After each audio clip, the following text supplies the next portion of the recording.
Do you have prior marijuana convictions? Well, guess what? The state of Washington wants to give you a grant and expert advice to start a marijuana business. Be advised, we got zips in the wire down here. Roger, last Bravo 6. Can't run it any closer. We'll have to try back and snake and nape, but we're bingo fuel. For the record, it's my call. Dump everything you've got left on my pause.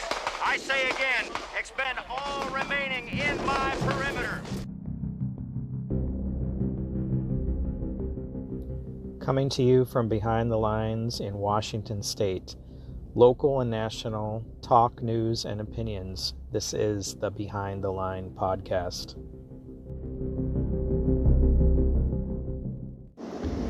So the state of Washington has passed yet another social justice type of law that will allow license applicants who have prior convictions for pot-related crimes to now qualify for grant funding and expert advice to help get them started in the business. This is a story from May 4th by King 5. It says the state's marijuana business is booming, but not everyone is reaping the benefits. Governor Jay Inslee signed House Bill 1443 into law Monday, which is aimed at helping minorities get into the state's marijuana sales and manufacturing business. According to data provided by the Washington State Liquor and Cannabis Board, when asked to identify themselves by race, 82% of the state's licensed marijuana business owners identify themselves as non-minority.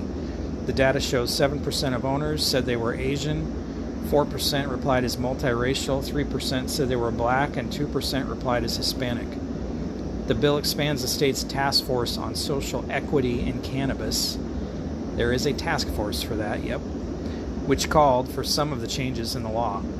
License applicants who have prior convictions for marijuana-related crimes or who live in areas defined as disproportionately impacted now qualify for grant funding and expert advice to help them get started in the business. It's a down payment on what the state of Washington owes its black residents, said Paula Sardinas, co-chair of the task force. We're doing things to make those wrongs right. Those once prohibited from obtaining licenses, anyone convicted of marijuana-related crimes, not only qualify, they also have advantages over pot license applicants without criminal histories. So if you're a criminal, that's a benefit for the state of Washington.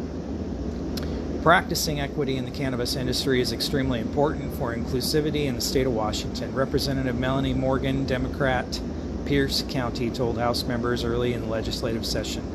Morgan sponsored the bill and co-chaired the task force with Sardinas.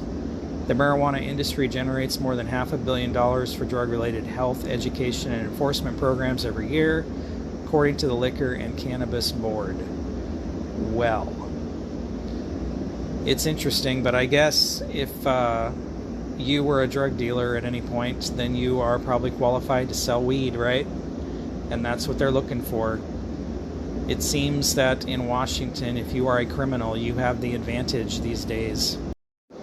So you can't really be mad at just the Democrats for this because, well, the Senate voted for it too, and so Republicans are just as guilty of allowing this to happen. It seems insane to me that they're going to pay for these people to have a business and provide them all the education or training they need to do this.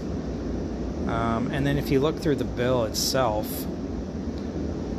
basically what they're looking for, people that are eligible for this grant live in an area that has a high poverty rate, an area with a high rate of participation in income-based federal or state programs, an area that has a high rate of unemployment, and an area that has a high rate of arrest, conviction, or incarceration related to the sale, possession, use, cultivation, manufacture, transport of cannabis or marijuana.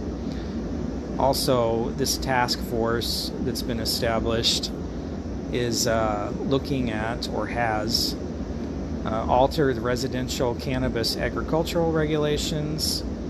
They are looking at shifting the primary regulation of cannabis production from the board to the Department of Agriculture. They're also looking at the impact of removing nonviolent cannabis-related felonies and misdemeanors from obtaining a cannabis license. Well, that is happening. And let's see there, whether to create workforce training opportunities for underserved communities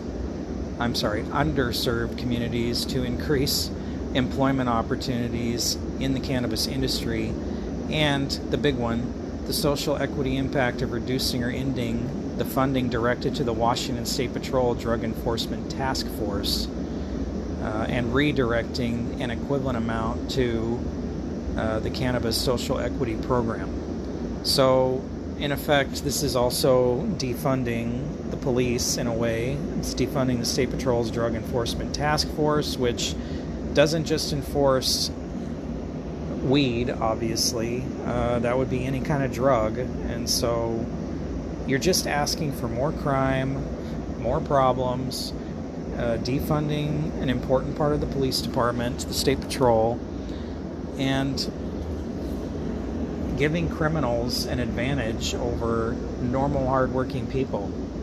But as per everything else that goes on at the state capitol, it does not make any sense. Just line it up to the more kooky stuff that's going on these days, folks.